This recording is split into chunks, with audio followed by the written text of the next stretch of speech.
Olá, galera. Hoje eu venho aqui para dividir uma experiência com vocês. Quem acompanha meu canal no YouTube ou que me acompanha pelas redes sociais, pela rádio, Rádio Nova FM 90,7. Ó, quem me acompanha por aqui, quem me conhece sabe que eu faço tratamento de um câncer de mama. E depois que eu passei por tudo isso, eu tenho ainda mais 4 anos de tratamento, né? Não acaba assim, né? Já fiz a cirurgia, já fiz a quimio, já fiz a rádio, acabou. A gente sabe que não é assim, né? Eu tenho que tomar um medicamento por 5 anos, o tamoxifeno. Acredito que já tá chegando a 1 ano já, mas tem mais 4 pela frente. E a gente sabe que pode voltar, né? Mas, como diz uma médica para mim, ela diz assim: Ellen, você tem que viver o hoje. Você não pode ficar pensando no que pode acontecer. Eu posso estar indo embora agora para Ribeirão, eu posso bater meu carro, morrer, e eu nem tenho câncer. É verdade. Mas é que conviver com esse medo constante é um negócio que tira o ar. É horrível. E nesse meio eu acabei conhecendo várias pessoas que também tiveram, têm ou acabaram de descobrir o mesmo problema. E é tudo muito igual, gente. O medo, a dor. É tão estranho. Hoje eu estive pensando assim, quando eu precisei rapar a cabeça, eu gostava tanto do meu cabelo, tinha o cabelo quase no meio das costas. Eu falava assim, nossa, e agora como é que eu vou ficar sem meu cabelo, meu Deus?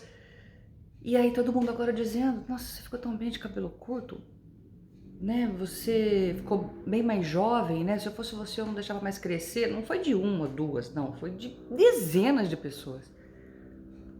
E aí eu fiquei pensando, poxa vida, né? Então não foi tão sofrido assim rapar a cabeça. Mas é que não era um rapar a cabeça normal. Era um rapar a cabeça, era um raspar a cabeça de doença, com aquela cara de doente. Tá, mas aí eu não me entreguei. Passava maquiagem. Tava careca, colocava peruca, coloquei loira, morena, ruiva, colocava touquinha na cabeça. Ah, então isso você tirou de boa? Sim, até que sim. O problema é a dor que a gente sente ao ser destruída, porque a gente é literalmente destruído. Imagina um quebra-cabeça todinho montado e aí de repente alguém vem e bate na mesa e pá, desmancha tudo. Você tem que começar a se montar tudo de novo. Só que aí vem uma dica que eu queria dar, porque assim a gente vai vivendo, aprendendo, escutando outras pessoas, conversando com médicos. O fato de eu ser jornalista e de ter contato com vários médicos, isso me ajuda bastante. Então, dá um pouquinho assim de conhecimento e eu gostaria de dividir. A maioria dos médicos dizem que o câncer, ele não vem assim do nada. Se uma célula destoou das outras e foi para um outro caminho e começou a criar vida própria ali, se formar e querer trazer as outras saudáveis para ela, alguma coisa de errado aconteceu. Ou foi alimentação, remédio, falta de exercício, bebida. E não é só isso, não são só as causas físicas. Tem as causas emocionais. Aquela mágoa, aquela dor que causaram na gente, que dilacerou a gente por dentro, aquela falta de se perdoar, aquela falta de perdoar alguém, todas essas coisas erradas, desconjuntadas, sabe? Isso tudo é um caminho para o câncer. E agora eu tenho visto algumas pessoas de quem eu gosto muito, que eu que eu aprendi a admirar, que também tem o problema, passando por dificuldade. Meu Deus, como é ruim. Como é ruim você não poder fazer nada, dá vontade de ir lá com a mão e arrancar aquilo da pessoa, jogar fora, falar, sai daí. E assim, quando a pessoa consegue, quando ela consegue tirar esse câncer de dentro dela, ela não pode nunca mais ser a mesma. Como assim? É que ela não pode mais percorrer o caminho que ela percorreu, porque aquele caminho que ela percorreu levou ela para um lugar errado, levou ela ao câncer. Então agora ela precisa de um novo caminho. Não dá para esperar uma coisa diferente se a gente está fazendo a mesma coisa. Como é que era a tua vida antes, Ellen? Eu era desregrada para comer. Comia tudo errado, não fazia exercício, tinha muita mágoa dentro do peito. Nossa, foi realmente horrível. Você mudou? Sinceramente? Não. Então o risco de eu ter novamente essa doença é muito grande. Então o que eu tenho que começar a fazer? Eu tenho que partir para outros caminhos, de um outro jeito. O que eu estava fazendo não deu certo, não estava legal. Eu já passei por uma etapa muito importante, etapa que ainda algumas amigas não conseguiram, mas vão passar, eu tenho fé que vão. Que é a parte da cirurgia, químio, rádio, tamoxifeno, cura. Eu tenho algumas amigas que ainda não passaram por isso e eu fico aqui com o coração na mão, pedindo a Deus para que elas tenham a oportunidade de acertar, coisa que eu, infelizmente, ainda não tô fazendo. Tô comendo melhor, mas continuo com o mesmo peso. Tô indo na academia, mas não tanto quanto eu poderia. Mas das mágoas, as mágoas eu venho conseguindo trabalhar legal.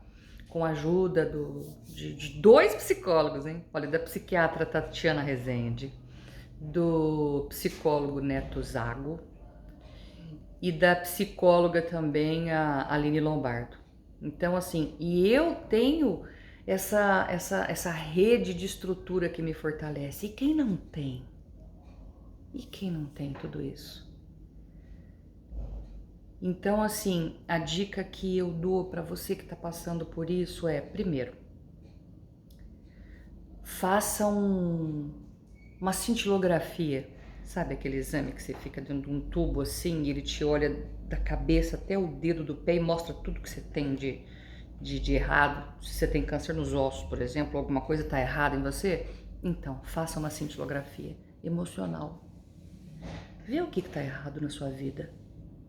O que você precisa fazer? O que você fez e não deu certo? Por onde você deve ir agora? O que é necessário? Falta alguém para você pedir perdão? Você já se perdoou por alguma coisa que você fez? Já se perdoou?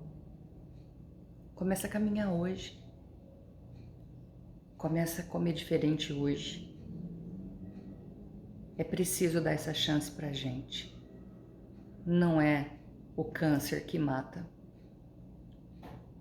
O que mata é quando a gente desiste de fazer o que tem que ser feito.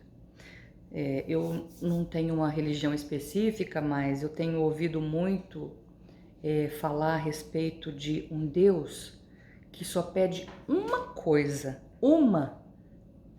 para que você tenha tudo o que você precisa para ser feliz: obediência. E isso ninguém faz, né? Quer dizer, ninguém também não, né? Muita gente consegue, talvez bem mais do que eu, ou bem mais que a maioria. Mas eu insisto, obedeça as regras. Isso tem um retorno. Se você todo dia comer certo, se você todo dia fizer o seu exercício, se você agradecer todo dia. Eu tenho uma amiga que está passando por um câncer muito agressivo e ela está sofrendo muito. Ela tá bem magrinha, não consegue comer, O câncer dela é na garganta. Eu peço todos os dias a Deus por ela. Mas sempre quando eu vou conversar com ela, toda triste, ela me incentiva. Ela fala, Ellen, eu não vou desistir não. Todos os dias, quando eu consigo levantar da cama, eu agradeço a Deus. Todos os dias, quando eu consigo tomar banho sozinha, quando eu consigo escovar o dente sozinha, eu agradeço a Deus. Eu ainda não consigo comer, mas eu vou conseguir. E eu acho que é essa a essência da vida. Eu acho que é exatamente isso que dá essa força que a gente precisa para continuar. Então eu gostaria muito, se você que está aí do outro lado achar que o que eu falei aqui pode ajudar alguém que você conhece, compartilha. É isso que vale a vida. É por isso que a gente está aqui. Talvez Deus tenha, por enquanto, preservado a minha vida para que eu pudesse falar isso. Talvez algumas pessoas tenham que partir para que também sirvam de exemplo. Mas enquanto eu ainda estou aqui, enquanto elas ainda não partiram, e até que elas se curem para também ser testemunhas de tudo isso que eu estou falando, e principalmente do amor de Deus, eu quero continuar fazendo isso. E se você puder me ajudar, eu agradeço de coração. Eu quero dividir tudo isso que eu estou sentindo. É muito grande para ficar aqui dentro, muito grande. Eu agradeço você pela atenção. Um beijo, que Deus te abençoe.